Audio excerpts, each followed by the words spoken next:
In 2006 and in 2008, Democrats thumped the Republicans in the elections. Massive Democratic gains and then Democratic majorities in both the House and the Senate, which was great for Democrats in 2006 and in 2008, but it has made things really tough for Democrats now in 2010. One of the Beltway common wisdom things that's actually true this year is that Democrats are holding seats in both the House and the Senate right now that demographically, when you look at the political makeup of those districts or those states, they really have no business holding those seats. Democrats right now are representing seats that really don't look like Democratic seats. How did those people win those seats? Well, in some cases, it was the result of national trends. Democrats were just going to win a lot of races in those years. But in some cases, something very specific happened. One of the Democrats who won in 2006 was Senator Claire McCaskill of Missouri. Senator McCaskill scored a huge upset victory that year over incumbent Republican Jim Talent. Jim Talent is a conservative guy. Missouri is a conservative state. By rights, Jim Talent probably should have won that race, but he did not. He lost. And it wasn't because of national trends in the country at the time. Something else was going on in Missouri in 2006. That year, there was an initiative on the state ballot that asked voters if they wanted to raise the state's minimum wage.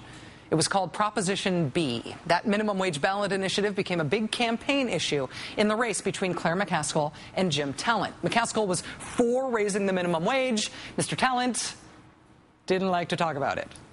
During the two Senate debates held that year, each candidate was given a chance to ask their opponent one question. And both times in both debates, Claire McCaskill used her one question, used that one opportunity to hammer Jim Talent over his lack of support for raising the minimum wage. Tell Missourians yes or no. How will you vote on the minimum wage proposal that will be on the ballot that you will be voting on in 3 weeks? Yes or no?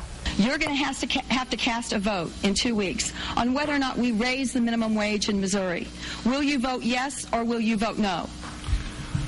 I have not taken a position on the minimum wage ballot issue. I'm not. Is it okay if I just say I don't? A few weeks later, Election Day rolled around. What happened? The minimum wage initiative was approved 76% to 24%. Raising the minimum wage passed by 52 points in Missouri.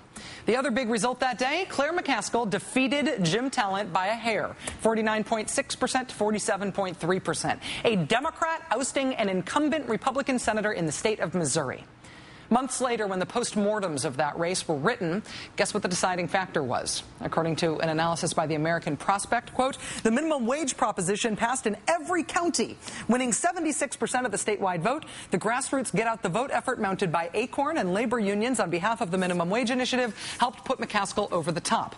Congressional Quarterly, quote, research showed that Democrats in Missouri were twice as likely to vote for Senate challenger Claire McCaskill, who upset Republican incumbent Jim Talent because of an initiative to increase the state's minimum wage. If you had a secret decoder ring for Democratic electoral success, the minimum wage is what your ring decodes to.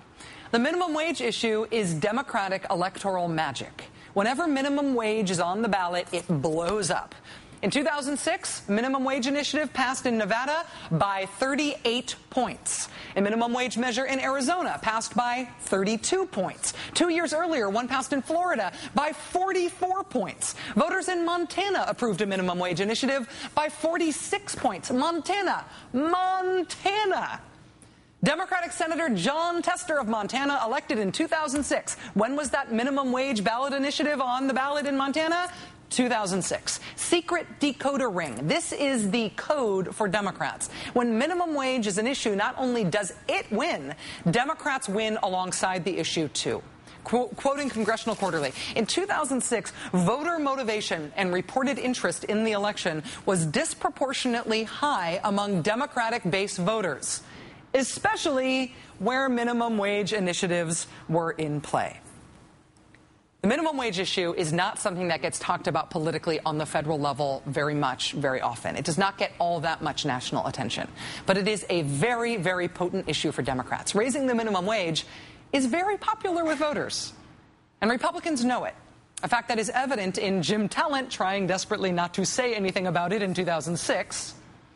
Business interests, the backbone of the Republican Party, have fought minimum wage initiatives tooth and nail over the years. Business interests like the Chamber of Commerce, which brags that it continues to oppose increases in the minimum wage. Business-funded enterprises like PR spinster Rick Berman's Employment Policies Institute, which peddles all sorts of junk fake facts about how awful it is to raise the minimum wage. This issue is really awkward for Republicans because, on the one hand, they're so reliant on the support of business interests. They represent business interests. But on the other hand, they recognize that opposing minimum wage increases is really bad for them electorally, even in conservative states. So Republicans have been against the minimum wage, but very quietly. I am convinced that the Republican jihad against Acorn last year was not because of some made-up voter fraud thing that was never proven. It was not about some fake expose by people who said they were dressed up like a pimp when he actually wasn't. It wasn't about that. It was because what Acorn did was organize people around minimum wage initiatives that always passed. Initiatives that also turned out Democratic-based voters. I repeat, quote, the grassroots get out the vote effort mounted by Acorn and labor unions on behalf of the minimum wage initiative helped put Claire McCaskill over the top in Missouri. And so we have to make up something horrible about them that doesn't sound like it's about the minimum wage, because Acorn has to be destroyed. And why does Acorn have to be destroyed? Because of the minimum wage. Republicans and business interests know how potent the minimum wage is for Democrats. They know how important it is to take this tool away from Democrats.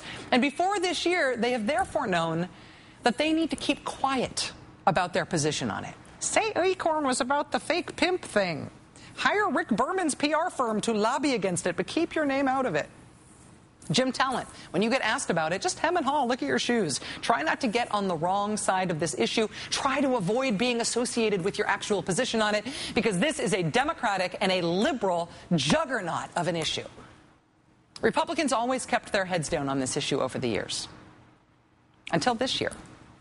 This year, Republicans got really super confident about their chances of winning in this year's elections. And so the position they have always had, which is that they hate the minimum wage, they are now putting their cards right on the table about it. Instead of keeping quiet like they have in years past, now, this year, they're so confident they are saying it in public. Should the federal government be requiring a minimum wage? That is clearly up to the states. So there should not be a federal minimum wage? There should not be. That is not within the scope of the powers that are given to the federal government. Businesses are struggling, as you all described. Should you argue for reducing the minimum wage? Well, I think, we've got minimum wages in states, we've got minimum wages in the government, and I think we ought to look at all of those issues in terms of what mandates are being placed on businesses and can they afford them. Should there be minimum wage or not? Absolutely not, because minimum wage is something that Franklin Delano Roosevelt put in during the Depression. It didn't work during the Depression. It certainly hasn't worked now. That sound you hear in the distance is the sound of Democratic antenna going up all across the country. This is the most potent political issue Democrats have. It has been proven to energize Democratic voters over and over and over again, everywhere in the country. Republican John Racy running for the U.S. Senate in West Virginia, you just saw there. Republican Senate candidates Linda McMahon of Connecticut, Joe Miller of Alaska, all on record arguing against the minimum wage. In Connecticut, Democrat Richard Blumenthal has already hit Linda McMahon on it. Now she's saying she misunderstood the question. She misspoke. She didn't mean it at all. John Racy and Joe Miller are still out there on this. God bless them and good luck on that one, gentlemen. The principle that anybody working a full-time job in this country shouldn't be poor, that as the richest, most powerful country on earth, you ought to be able to live on what you earn if you work full-time in America, that principle leaks out of our veins when we bleed as Americans, and Republicans are against it. That has always been an incredibly potent political issue for Democrats, and this year Republicans have made the mistake of admitting in public where they always quietly stood on it before. It is the softest target there is in this entire election.